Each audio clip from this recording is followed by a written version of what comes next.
We start our faith with Jesus is Christ. Then, as we apply it in our lives and see evidence, we confess that Jesus is the Christ. You expand and apply it to other areas of your life, and again, you see evidence. And before you know it, you're focused on Jesus as the Christ. Let's summarize the difference between Christ in general and Jesus the Christ. In the early days of Jesus' public ministry, many people flocked to him. Many people said, "This must be the Christ who is coming." The Christ who is to come, each judging according to their own standards. Some of them even acted, and a few experienced Jesus' direct presence, so that it was individually, definitively, and in their hearts that this was the Christ. Some people had individual, unique problems. This person came directly to Jesus, got the solution, and saw it resolved on the spot, even with all his worldly connections.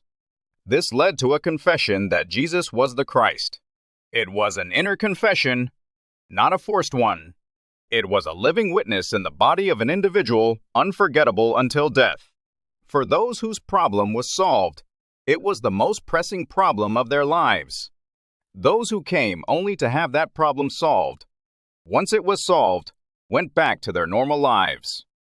Some stayed, of course, and some went back to their lives and became evangelists. For those who went back, their previous problem was the biggest problem in their life. But in the big picture, not just that problem, but all of life's problems are big problems. But they didn't see it, and even if they did, they didn't expect it to be solved. The problem of life is not a problem of any one part.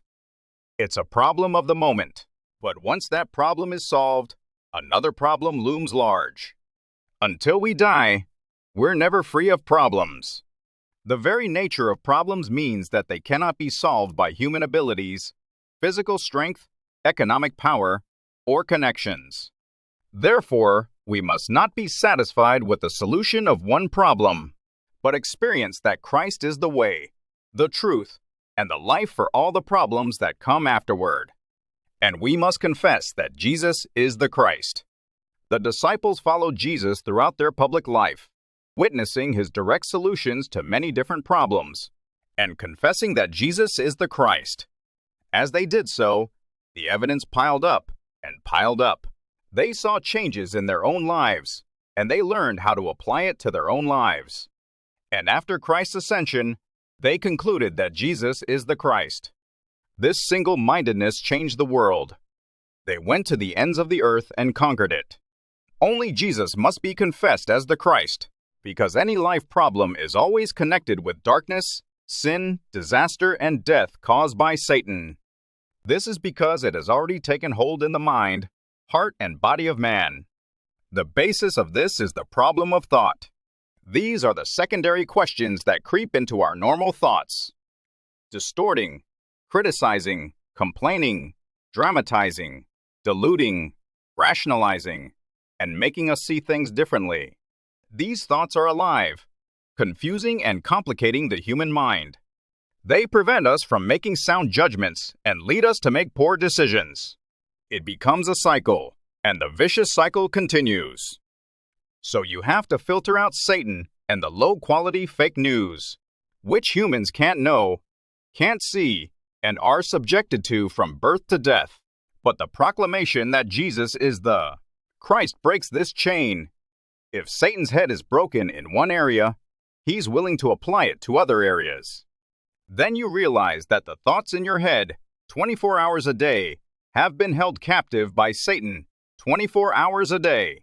Eventually, you end up proclaiming and confessing that Jesus is the Christ over and over again, knowing that there is only one Jesus.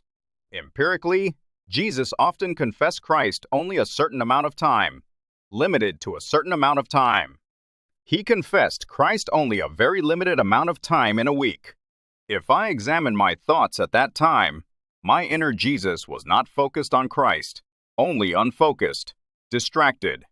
In other words, Christ was just one of many ways I could have been, just one of many options.